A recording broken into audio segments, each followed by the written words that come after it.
Thank you for viewing this video, which covers residential under-sink reverse osmosis systems. Our goal is to tell you why we love reverse osmosis and quickly describe the reverse osmosis systems that we sell. I've had a reverse osmosis system in my home for the last 15 years or so, and I can't imagine living without one. Between me and my family, we're drinking a ton of water every day, and I'm consuming large amounts of coffee.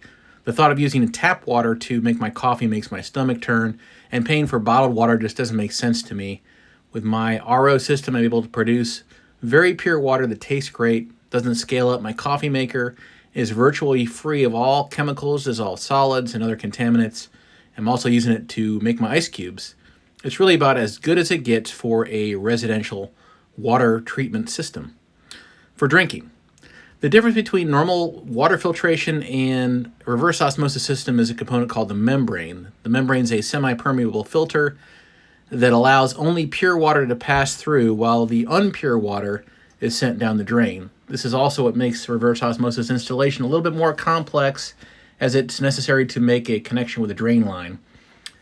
Because as the system is creating the extremely pure drinking water, it's also discharging a greater amount of water through an additional port in the membrane that has all the bad stuff in it. The other difference is the need for a storage tank, which will keep a good supply of RO water ready at all times. This means you have to have space for the tank and the rest of the system under your sink, or in the basement or crawl space below your sink, which is the way that I've got my system set up.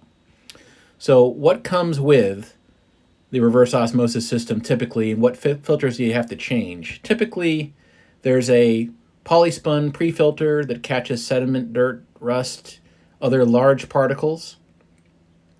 After that, there is a carbon block activated carbon filter that removes chlorine, taste, and odor, other organics. It also protects the membrane, which does not like to be exposed to chlorine.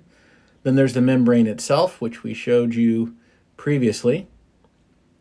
Then after the membrane, the water goes into the storage tank. It passes then from the tank through a activated carbon post filter that puts the finishing touches on the water and makes it really taste incredible.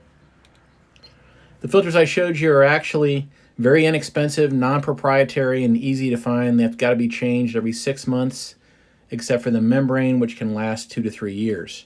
So here I am in my crawl space going through the change-out process, and this system uses the standard non-proprietary filters I just showed you.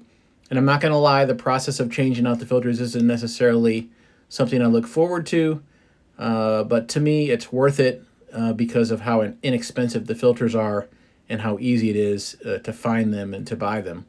And I'm a pretty handy guy, and I don't mind going through the process. So let's say you are not interested in going through this process, but you do want the benefits of RO. Well, we do have a solution, and it is our Hydroguard Twist RO system. With this system, the filters simply twist in and out with no mess, and changing the filter is very fast and very simple. Now there's a trade-off. The trade-off is the system and the filters themselves are more expensive, but there's a good reason that the system's so popular, and it's really how easy maintenance is on an ongoing basis. The filters that go in it are essentially the same on the inside, but they just twist in. So there you have it. That's what we have available for reverse osmosis systems. We have all replacement filters for common reverse osmosis systems. Please let us know if you have any questions, and we certainly appreciate you watching this video.